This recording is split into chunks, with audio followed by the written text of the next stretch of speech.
nối tiếp tập trước của tóm tắt nhanh hỗn chiến quân phiệt. Sau cuộc chiến tranh Bắc phạt, Trung Hoa Dân Quốc được thống nhất. Tuy nhiên thì các thế lực quân phiệt vẫn chưa giải tán hẳn. Đơn giản là họ chỉ thay cờ và tuân lệnh Quốc dân Đảng trên danh nghĩa, còn quyền lực và quân đội thì vẫn nắm giữ trong tay rất nhiều. Tưởng Giới Thạch, tổng tư lệnh của quân đội Quốc dân Đảng, bắt đầu lên kế hoạch tiêu diệt các đối thủ chính trị của mình để vươn đến đỉnh cao quyền lực. Các đối thủ của ông bao gồm Đảng Cộng sản Trung Quốc, một trong những đồng minh sớm nhất của Quốc dân Đảng thời hỗn chiến quân phiệt. Đến khi Tưởng lên nắm quyền thì bị truy sát đến cùng, phải thực hiện cuộc rút lui quân sự từ miền Trung ra miền Bắc. Họ gọi đây là cuộc vạn Lý Trường Chinh. Kế đến là Lý Tông Nhân, thuộc quân phiệt Tân Quế Hệ khét tiếng ở tỉnh Quảng Tây. Tiếp theo là Phùng Ngọc Tường, thuộc quân phiệt Quốc dân quân được Liên Xô tài trợ ở phía Tây Bắc. Cuối cùng là Diêm Tích Sơn, thuộc quân phiệt Tấn Hệ đang chiếm đóng Bắc Kinh, âm mưu thành lập một chính phủ riêng và đá Tưởng Giới Thạch ra khỏi Quốc dân Đảng. Năm 1929, ba quân phiệt kể trên liên kết lại với nhau, cùng tuyên chiến với Tưởng Giới Thạch, bùng nổ một cuộc đại hỗn chiến ở Trung Nguyên. Về phía Quốc dân Đảng, Tưởng Giới Thạch từ sớm đã cải tổ quân đội từ mô hình Liên Xô sang mô hình kiểu Đức. Hợp tác toàn diện với người Đức để hiện đại hóa quân đội, nhờ thế mà đủ mạnh để chống lại ba gã quân phiệt cùng một lúc. Đỉnh điểm cuộc chiến, quân Tấn Hệ của Diêm Tích Sơn đánh xuống Sơn Đông và thành lập chính phủ Quốc dân Đảng mới. Tờ tạp chí Tham của Mỹ thậm chí đã đăng hình ông lên ngay bìa đầu, với tiêu đề là Đại tổng thống tiếp theo của Trung Hoa Dân Quốc. Trương Học Lương, một lãnh chúa phe Phụng Hệ ở Mãn Châu bất ngờ tham chiến chống lại liên minh quân phiệt, tạo điều kiện cho Tưởng Giới Thạch ở phía Nam có cơ hội phản công, phối hợp với Trương Học Lương tạo thế gọng kìm đánh bại hoàn toàn Diêm Tích Sơn. Sau đấy thì Quốc dân Đảng toàn thắng, liên minh quân phiệt tan rã, nhưng vẫn còn là những cái gai trong mắt Tưởng Giới Thạch. Lúc này ở Nhật Bản, người Nhật đã quan sát Trung Quốc trong suốt cả cuộc chiến, cho rằng đây chính là thời điểm hoàn hảo để bắt đầu chiến dịch mà họ đã lên kế hoạch từ lâu. Nhật Bản là nước châu Á đầu tiên thành công hiện đại hóa đất nước, sớm hơn cả Trung Quốc tận 40 năm, và cũng là nước châu Á đầu tiên đánh thắng được phương Tây khi họ đã đánh bại người Nga trong cuộc chiến tranh Nga-Nhật trước đó.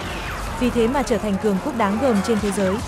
Thứ người Nhật đang cần là đất đai và tài nguyên để nuôi lớn nền công nghiệp, và Trung Quốc chính là miếng bánh béo bở mà họ thèm khát bấy lâu nay. Bất cứ hành động xâm lược nào cũng đều cần có một cái cớ hợp lý. Ngày 18 tháng 9 năm 1931, Trung úy Kawamoto Suemori thuộc đơn vị Quan Đông quân tự kích nổ một đường dây xe lửa thuộc tuyến đường Nam Mãn Châu do Nhật Bản sở hữu. Sau đó Nhật đã buộc tội Trung Quốc phải chịu trách nhiệm cho hành động này và trả đũa bằng một cuộc xâm lược tổng lực lên Mãn Châu. Quân đội Phụng Hệ đã yếu đi rất nhiều sau cuộc chiến giữa các quân phiệt, nhưng vẫn chống trả rất ác liệt, khiến quân Nhật phải mất đến 2 năm mới tiêu diệt được. Để ổn định dư luận, Nhật tìm ra một dòng dõi nhà Thanh là Phổ Nghi lên làm hoàng đế, lập nên chính phủ Bù Nhìn Mãn Châu Quốc, chiêu mộ được rất nhiều quân lính người Mãn, thông qua đó mà kiểm soát hoàn toàn vùng Mãn Châu. Nhưng lực lượng chủ chốt đóng ở đây vẫn là đạo quân Quan Đông, khét tiếng tinh nhuệ và hiếu chiến bậc nhất trong lục quân đế quốc Nhật Bản, khiến cho Liên Xô và các cường quốc phương Tây vô cùng lo ngại. Sau đó, quân Nhật tiếp tục đánh về hướng Tây, lại lập tiếp chính phủ Bù Nhìn Mông Cổ Quốc, chiếm đóng hoàn toàn vùng Đông Bắc Trung Quốc. Điều đáng ngạc nhiên là Quốc dân Đảng đến lúc này vẫn duy trì chính sách trung lập và không tiến hành kháng chiến lấy lại vùng Đông Bắc, để đó dồn lực lượng mà truy quét Đảng Cộng sản Trung Quốc. Đảng Cộng sản lúc này đang thế cùng lực kiệt, ra đề nghị tạm ngưng chiến với Quốc dân Đảng để cùng nhau chống quân xâm lược Nhật Bản. Nhưng Tưởng Giới Thạch đã từ chối, nhất quyết giữ vững lập trường, diệt cộng chức, chống Nhật sau. Trương Học Lương, từ một thủ lĩnh quân phiệt đầy quyền lực nay trở thành tướng lĩnh cao cấp của Quốc dân Đảng, nhận lệnh Tưởng Giới Thạch tấn công đại bản doanh của Đảng Cộng sản. Nhưng ông đã cố tình trì hoãn cuộc tấn công do không ủng hộ chính sách chống cộng điên cuồng của Tưởng. Đêm ngày 12 tháng 12 năm 1936, Trương Học Lương cho quân đến bao vây dinh thự, dùng vũ lực bắt sống Tưởng Giới Thạch khi ông còn đang ngủ, trở thành phi vụ bắt cóc chấn động nhất trong lịch sử chính trị thế giới. Trương ép Tưởng phải ra lệnh đình chỉ nội chiến và bãi bỏ các chính sách thanh trừng cộng sản. Nhiều sĩ quan dưới quyền Trương Học Lương đã đề nghị xử tử Tưởng Giới Thạch. Trong khi đó, Đảng Cộng sản lại phái đặc sứ Chu Ân Lai đến hòa giải và thuyết phục Trương phóng thích Tưởng. Thế là cả hai cùng quay về Nam Kinh. Tưởng lấy lại được quyền lực, ra lệnh cho tòa án quân sự bắt giam và xử phạt Trương Học Lương 10 năm tù. Sau đấy thì Trương tiếp tục bị giam lỏng tại Đài Loan cho đến năm 1975 thì mới được thả tự do, chuyển đến định cư ở Hoa Kỳ, hưởng thọ 101 tuổi. Còn một tướng khác là Dương Hổ Thành, cũng từng tham gia bắt cóc Tưởng Giới Thạch, cũng không may bị Tưởng trả thù, ra lệnh giết cả nhà.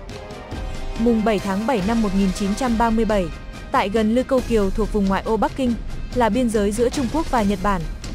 Một binh sĩ Nhật vào rừng để tiểu đêm thì bị lạc. Trong doanh trại quân Nhật khi điểm danh cũng thấy vắng mất một binh sĩ trong đơn vị. Ngay lập tức đại đội quân Nhật được điều đến cây cầu Marco Polo, yêu cầu phía Trung Quốc cho phép quân Nhật được qua cầu để tìm binh sĩ bị lạc. Phía Trung Quốc không đồng ý nhưng cho biết sẽ phái quân đi tìm giúp người lính Nhật. Quân Nhật không bằng lòng, kiên quyết đòi tự đi tìm, đồng thời đe dọa tấn công nếu không được qua cầu.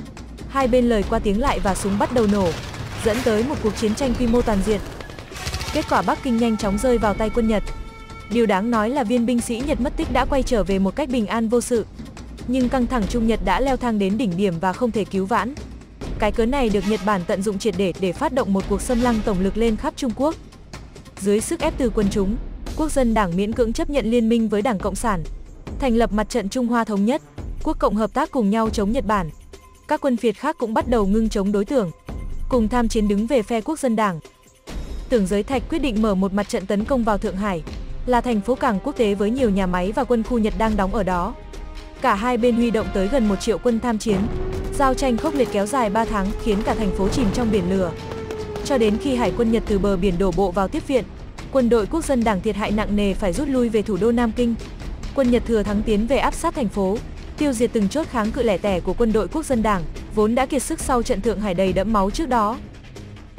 Tại đây, quân đội Nhật Bản đã thực hiện nhiều tội ác chiến tranh vô cùng man rợ, như cướp bóc tài sản, hãm hiếp phụ nữ, chém đầu đàn ông, rạch bụng trẻ con. Tất cả chỉ để thỏa mãn thú tính bệnh hoạn và trả thù cho những đồng đội đã chết trong trận đại chiến Thượng Hải. Cuộc thảm sát trực tiếp gây ra cái chết cho 300.000 người.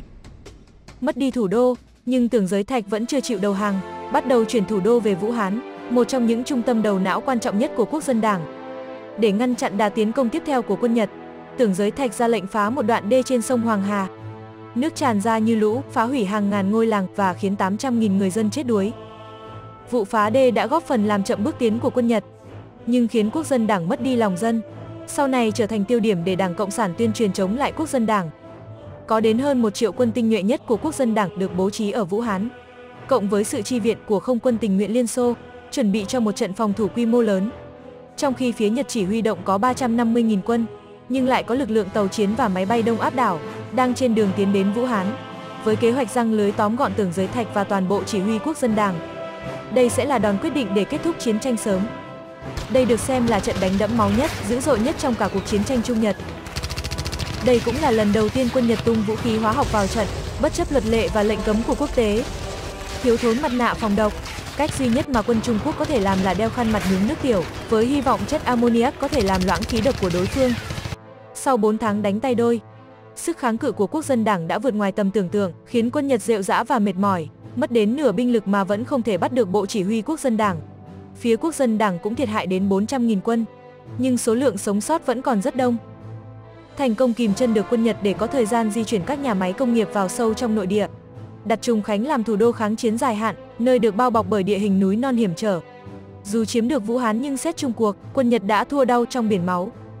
Trở lại mặt trận phương Bắc, nếu Quốc dân Đảng thích tắm máu và phơi thây trên các chiến trường lớn, thì Đảng Cộng sản lại chiến đấu hiệu quả hơn trên chiến trường du kích, khiến quân Nhật sa lầy tại tỉnh Sơn Tây, với hai lực lượng tinh nhuệ nhất là Bát Lộ quân ở Tây Bắc và Tân Tứ quân ở Hoa Nam. Cả hai đều thuộc biên chế quân đội Trung Hoa Dân Quốc, mang cả huy hiệu Quốc dân Đảng để tỏ thiện chí hợp tác. Trước khi chiến tranh nổ ra thì quân số chỉ có 40.000, nay đã tăng lên đến hơn 1 triệu quân, trở thành hậu họa khôn lường cho Tưởng Giới Thạch. Lãnh chúa Sơn Tây lúc này vẫn đang là Diêm Tích Sơn, vốn không mấy hài lòng việc Đảng Cộng sản hoạt động ngầm trên địa bàn của mình. Nên trong suốt cuộc chiến, ông vừa chống Nhật vừa đánh luôn cả Cộng sản, hình thành cục diện 3 phe đối chọi nhau ở Sơn Tây. Ở phía Nam quân Nhật cũng tiến hành xâm chiếm Quảng Tây, nhưng được một thời gian thì bị đẩy lùi bởi vì tướng Hồi giáo Bạch Sùng Hy, được xem là át chủ bài trong cuộc chiến chống Nhật. Khi chiến tranh ở Trung Quốc ngày càng trở nên bế tắc, quân Nhật cần bổ sung thêm nhân lực vào các chiến tuyến, bằng việc thành lập chính phủ bù nhìn Trung Hoa Dân Quốc ở Nam Kinh, do một lãnh đạo cánh tả trong Quốc dân Đảng là Ung Tinh Vệ đứng đầu. Với chiến lược dùng người Trung Quốc đánh người Trung Quốc, phần nào giảm thiểu được thiệt hại nhân mạng cho quân lính Nhật Bản. Lúc này chiến tranh ở Thái Bình Dương cũng diễn ra hết sức kịch liệt, khi Nhật Bản đánh nhau với cả Anh và Mỹ cùng một lúc, chiếm đóng gần hết cả khu vực Đông Nam Á. Ngày 17 tháng 4 năm 1944, Nhật Bản huy động đến 500.000 quân phát động chiến dịch Đại lục đả thông, nhằm mở tuyến đường sắt nối từ Triều Tiên xuống Đông Dương và tiêu diệt căn cứ không quân Hoa Kỳ tại đây. Quân Nhật đã thành công trong việc chiếm được các vùng mục tiêu, nhưng xét về mặt chiến lược thì không thu được mấy lợi ích. Vì tuyến đường này quá dài, nên nó dễ dàng bị quân du kích Trung Quốc đánh phá, và kết quả là không vận hành được.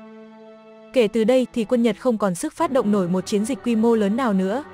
Và cũng là lúc cuộc chiến bắt đầu ngã ngũ. Tưởng Giới Thạch được phe đồng minh bầu làm thống soái tối cao của chiến khu Trung Miến. đem quân xuống phối hợp với Anh Mỹ quét sạch quân Nhật ra khỏi Miến Điện. Đến tháng 8 năm 1945, người Mỹ đã thả 2 quả bom nguyên tử vào Nhật Bản. Cùng với sự tham chiến của Liên Xô khi 1.500.000 Hồng quân tiến vào Mãn Châu, đánh tan tác 700.000 quân quan Đông tinh nhuệ nhất của Nhật Bản và tóm sống luôn cả Hoàng đế Phổ Nghi. Kết quả là Nhật đầu hàng đồng minh, chiến tranh chính thức chấm dứt. Dù Trung Quốc không trực tiếp đánh bại quân Nhật, nhưng chung cuộc lại là nước thắng trận, trở thành một trong 5 thành viên thường trực của Hội đồng Bảo an Liên Hiệp Quốc, cùng với Anh, Pháp, Mỹ và Liên Xô. Toàn bộ lãnh thổ mà Nhật chiếm đóng được đều trao trả lại cho Trung Quốc. Đảng Cộng sản cũng nhanh chân tiếp quản vùng Đông Bắc từ Liên Xô, chuẩn bị cho một cuộc đại chiến quốc cộng sắp tới. Một cuộc chiến sẽ quyết định ai làm chủ Trung Hoa.